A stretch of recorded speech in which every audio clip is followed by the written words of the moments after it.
Piedade cristã. Os frutos do cristianismo verdadeiro. Por John Bunyan. Capítulo 2. Seu dever em relação à esposa. Você tem uma esposa? Então, precisa considerar como deve se comportar em relação a ela e, para fazer isso corretamente, deve considerar se sua esposa é crente ou não. Em primeiro lugar, se ela for crente, bendiga a Deus por ela, pois o seu valor muito excede os rubis.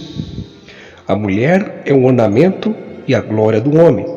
Provérbios capítulo 12, versículo 4. Provérbios capítulo 31, verso 10. 1 Coríntios capítulo 11, versículo 7.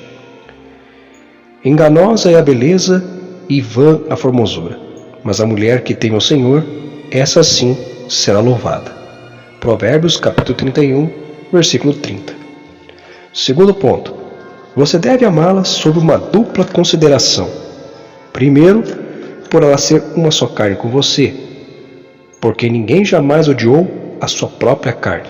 Efésios capítulo 5, versículo 29. Segundo, por ela ser sua co-herdeira da graça da vida. 1 Pedro capítulo 3, versículo 7. Isso deve fazer com que você a ame com amor cristão. Creia que vocês dois são muito mais amados por Deus e pelo Senhor Jesus Cristo e que deverão estar juntos com Ele na bem-aventurança eterna. Terceiro, você deve conduzir-se a si mesmo e sua esposa como Cristo faz com sua igreja. Como diz o apóstolo: vós, maridos, amai vossas mulheres, como também Cristo amou a igreja e a si mesmo se entregou por ela. Efésios capítulo 5, versículo 25. Quando os maridos se comportam como devem, eles não serão apenas maridos, mas serão uma ordenança de Deus para suas esposas. Isto é, eles pregarão e demonstrarão para elas o modo como Cristo conduz a esposa dele. Há um doce aroma perfumando as relações de maridos e esposas crentes. Efésios capítulo 4, versículo 32. A esposa consegue simbolizar a igreja e o marido simboliza o cabeça e salvador. Porque o marido é a cabeça da mulher, como também Cristo é a cabeça da igreja, sendo ele próprio o salvador do corpo. Efésios capítulo 5, verso 23. Um dos principais objetivos de Deus em instituir o casamento é que Cristo e sua igreja sejam simbolizados onde quer que haja um casal que pela sua graça creu.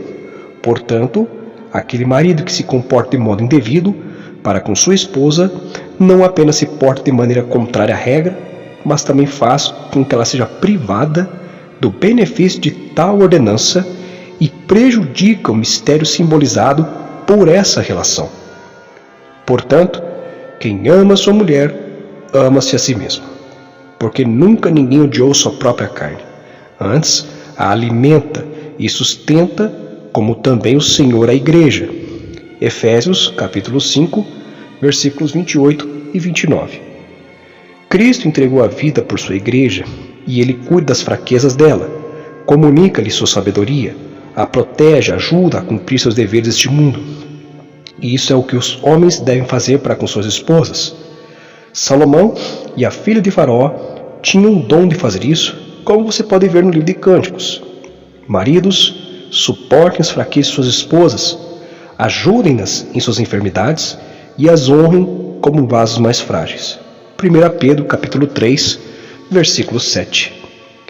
Em uma palavra, seja um tal marido para sua esposa, crente, que ela possa dizer: Deus não apenas me deu um marido, mas um marido que é como uma pregação diária para mim sobre o modo como Cristo trata a sua igreja.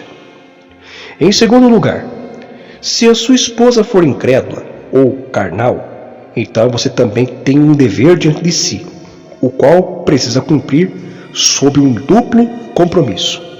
Primeiro, pois se ela está sujeita a cada momento à condenação eterna. E segundo, e porque a mulher que está nessa situação tão triste é a sua própria esposa. Ah, quão pouco senso do valor das almas existe no coração de alguns maridos.